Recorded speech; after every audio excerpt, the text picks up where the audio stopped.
Pwede bang habang buhay na kita itakas sa lahat ng sakit? Gusto ko, ikaw yung makasama ko habang buhay. Galing. Bagay na bagay ka sa Joy. Sorry. Sige, mas magaling ka sa Joy ah. Yan yung sinabi sa akin na hindi kailangan ko pa i-develop yung Joy. Hindi siya nagano sa mga, yung mga apat na yun. Joy, okay siya. Parang, mas maganda tingnan si Joy kasi mabait ka na tao. Parang, hindi ka marunong magalit. Parang magaan yung tao sa'yo na sasama. Magaan yung loob. Kaya ganun. Thank you po, thank you.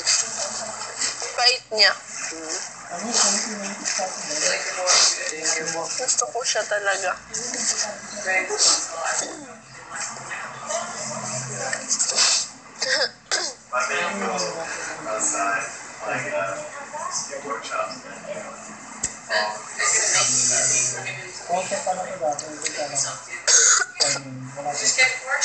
Excited na ako.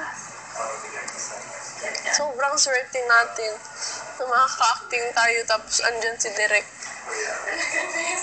Kahit siguro yung role ko is na hindi kapatid, yung parang isang linya lang talaga, yung dadaan lang, masaya na ako. Kasi yung fact na makakasama mo si Direk Rory sa isang movie ay grabe, sobrang swerte na.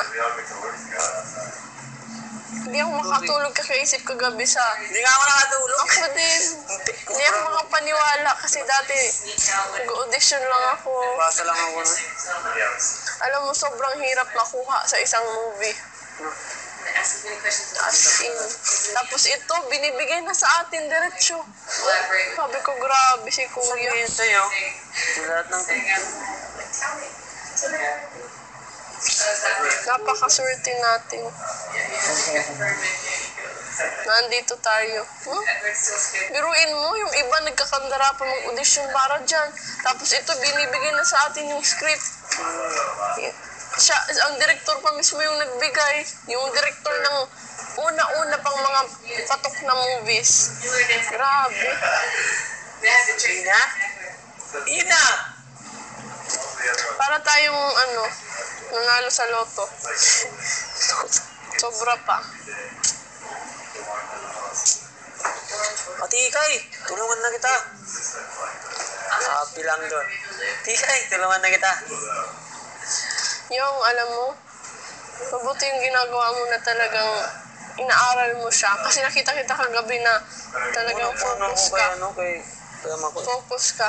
Kasi yung importante talaga to. Alam mo, di ba sabi niya, pinagtatrabahuhan. Doon ko yun na Ganda nung sinabi niya na parang akala mo magaling ka na pero pag natapat ka sa mga magagaling na actors, kakainin ka nila ng buhay.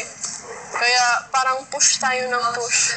Ikaw, magaling ka sa Joy, kaya mag-invest ka dyan, anuhin mo yung strength mo. Kasi dyan ka makikilala. Nakikita kita na pag mapatuloy mo yan, may sure ka na role sa isang teleserye na masayahing tao. Tapos pag nakilala ka dun as masayahing tao, may makakapansin sa'yo na, uy, magaling pala to, try nga natin sa action. Tapos pag nagaling ka sa Joy, lahat na yan. Basta pagbutihin mo lang ay sinasabi ko sa'yo. Kaya nga sabi niya sa akin, kaya mo yan. Sa Joy po, baka naibigay sa'yo, lang, focus na doon, maabot mo yung pangarap mo. Kaya nga. Sabi niya sa akin, naano ako Kaya nga, nakaka-touch talaga. Alam mo, maiiyak na talaga ako nun. Saya ko, tapos ako may tinawag na una. Andrew! Yung! Galing saya ko. Ako yung tinawag. Ayaw. Sobrang saya. Tapos, yung sabihin niya sa'yo, parang yung sabihin niya na, maabot mo yung pangarap mo, parang, isa siyang magaling na director eh. Focus ka lang. Kung ano yung bibigay sa'yo, focus ka lang. Maabot mo yung pangarap mo. Grabe. Sabi niya, alika nga! Kain ka na, alika nga! Sit mo na bata, ang bite mo. Ganun sabi. just start going to the gym. Nakakatuwa, as in. I'm not going to cafe time and get mad.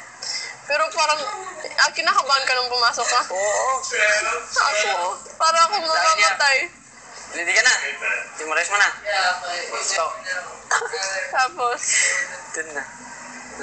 Try na ako. grabe. Ito yung sabi sa akin, sabi niya, bakit ka nagpalit? Bakit ka nagpahuli? Ibig ba sabihin, ikaw yung pinakakulelat dito sa kanilang lahat na mag-audition? Grabe ka ba? Sabi ko, parang ganun ako. Hindi po, ma'am, hindi po. Tapos sabi niya, di ganun siya. Para akong matutunaw. Grabe. Parang, yung ano sa akin, sis, yung ano niya, sis. Parang wala, alam mo, nag-sweet lang ganun. Buti ka pa. Ay, wala lang guys. Yung. Kahit yung mata niya, wala. Normal na. Girls and balls. Yung pagpunta niya dito, normal na. I mean, it even matters like what kind of bar. If it's a sports bar, it's gonna be watching TV. Nagulat ako. Akala ko yung gagawin lang natin is na normal na gusto na hatang pakasalan. Yung talagang pinanaktis natin. Pero ano pala, joy, anger, fear, sadness, guilt. Pero ang galing. Sobrang, nakaka-impress. Imagine yun yung ginagawa ng mga actors sa totoong buhay. Ganon. Basta yung nag-audition ng mga ganon. Tapos ito pa, imagine mo, siya yung mga nakakaharap niyang tao, yung mga si John Lloyd, si Bea, na grabe. Parang hindi totoo. First time mo ba sa Manila? Sabi ko, yung first pumasok, first time, Manila. Hindi na sabi, first time mo mag-audition ng ano. Pero sinabi ko na nag-audition ako ng PBB, mag-isa ko lang. Lakas ng loob mo! Pili ko ba sa'yo, lakas ng loob mo! Tinatry mo lahat ng ano. Yeah, there's a feeling of permanence. Doon na siya na. I'll never. Alam mo, It's over. It's like that. maaalala ko lahat ng sinasabi niya. Oo, ako din. Sabi ko, makikita din tayo sa pupuntahan din sa doon naman siya. Yun din yung sinabi ko. Sabi ko, Direk, I will work hard para siguro someday, wala akong siguro. Kunyari, sigurado ako.